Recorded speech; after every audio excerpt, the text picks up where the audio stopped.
Hey everybody, how's it going? This is Matt Tebow with Stacked, and right now I'm joined by Jiizuke, the mid laner for Evil Geniuses, coming off a really heartbreaking loss to TSM and knocking him out of the Spring Split playoffs. How are you doing, man, given the circumstances?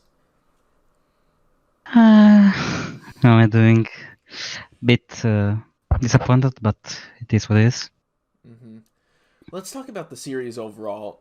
It looked like TSM was giving you guys a real hard time, but then every so often a team fight would turn around on the backs of it.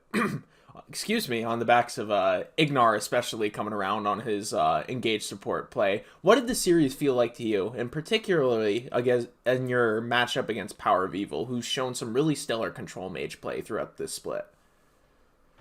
Uh, I think overall the series, I think first game is the only one that actually we deserved to lose from start to finish. I think we did not do anything special and just played the game better. But second, three, and four, I think we played better actually, and we should have won those games. We were in a I had the position and we should have snowballed, but we did mistakes at crucial timings, and well, we lost three and four, right?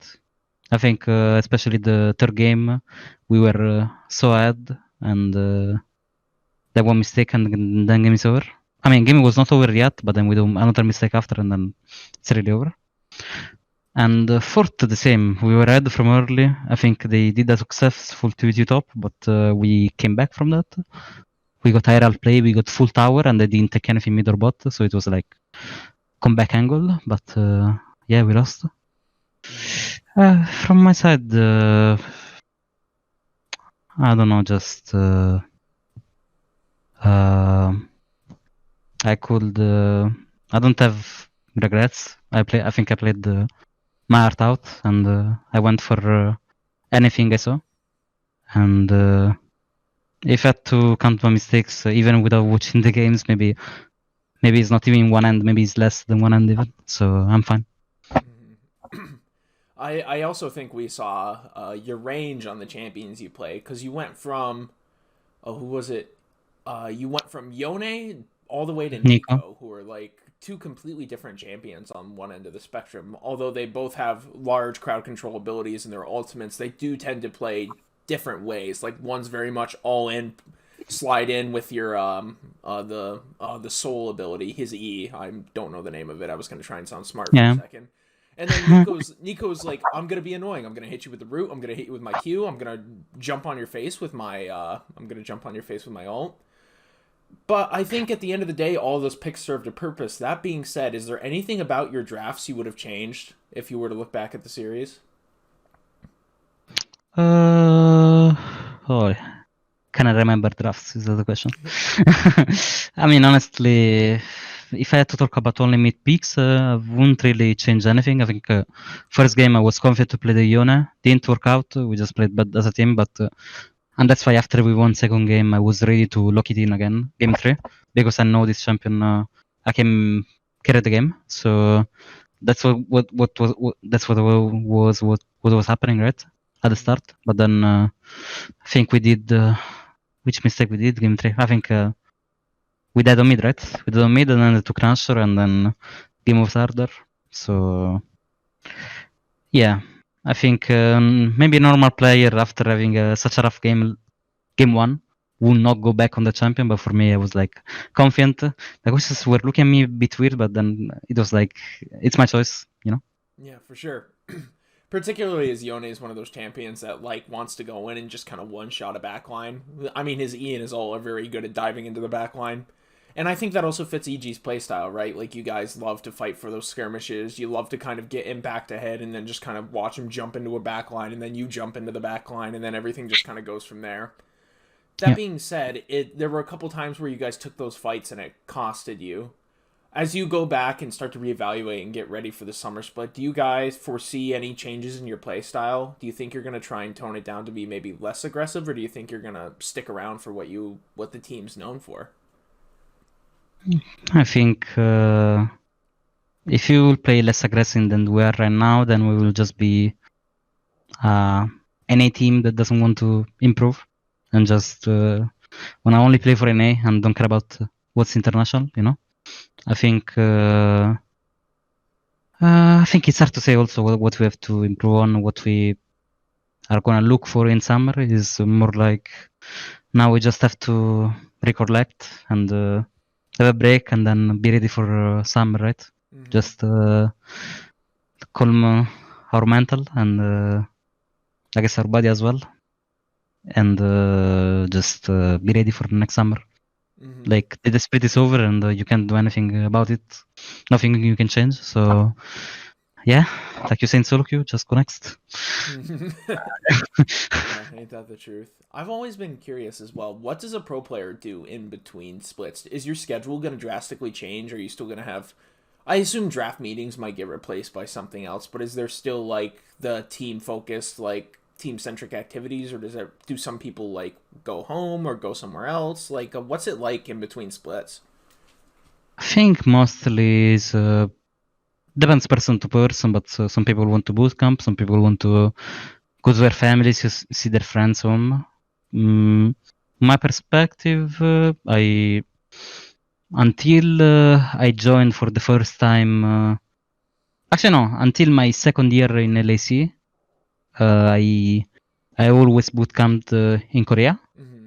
Like any break, I never had a break for 4 or 5 years. And on my second year in Vitality, I did not go Korea because Worlds were coming to Europe, so I wanted to play that solo queue. Like it was no meaning go to Korea because the best solo queue was in Europe at the time Mm-hmm. because of the pro players.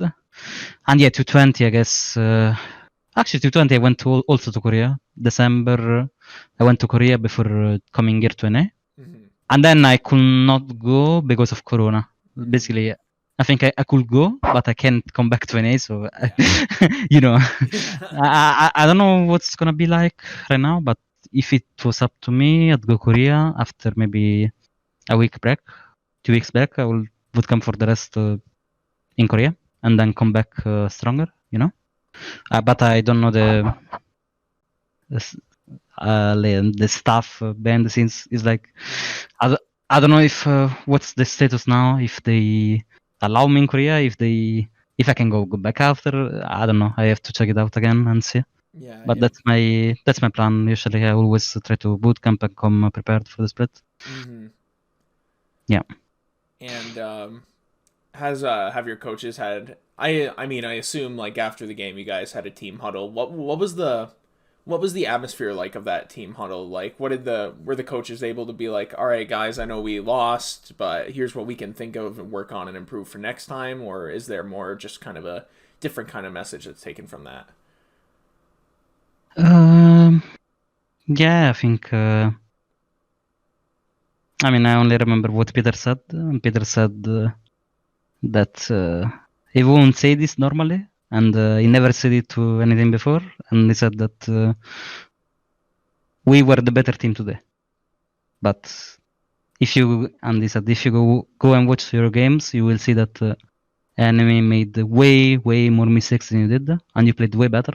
But just those mistakes that we made were just crucial, and Mm-hmm. that's why we lost. Yeah, like maybe they take a few bad team fights here and there, but then at the end, Speaka rolls in and takes Baron, like those kind of things, eh? Uh, yeah, that is when the Inters might there sadly. Yeah. Yeah, we were trying to kill Hodir, but we could not. I have to see as well. I don't know what happened. I thought the Baron was 3k HP, but then it was 1k, so I don't know. I do want to ask you one kind of lighter question as far as it goes. So between spring and summer, we're obviously going to see a few patches here and there, right? Hmm. What champs do you want to see come in the meta next? I mean, I honestly would have loved to play on this patch the next patch that we're not playing on because I Okay. really love Akali, and if it was meta, I would have played her, and it was meta because it's played into control mages and stuff. It was an additional pick I could play, and what else there is mid this patch. But yeah, just the Akali Salas meta is fun to play. Mm-hmm. Akali Salas, the melee meets, yeah, it's just Yeah, just run gives around you killing people. adrenaline. Gives you adrenaline. Yeah, for sure. I've been seeing a lot of Caitlyn Morgana running around too. I'm terrified that that's going to make a comeback and just make everyone's life miserable, but we'll see. Yeah. Once Yeah. again, this is Evil Geniuses mid laner Jiizuke, and I'm Matt Tebow with Stacked. You can find us online at stacked.gg, and you can follow us on our socials at stackedlol. If you're watching this on YouTube, hit that big red button, that subscribe button, in case it's not. Yep, right there. One of those. One of those. And make sure you like the video as well. It really helps us out a lot. Thanks again for your time, man, and good luck with Thank you for the interview. getting ready for the summer. Yeah, thank you. Bye bye.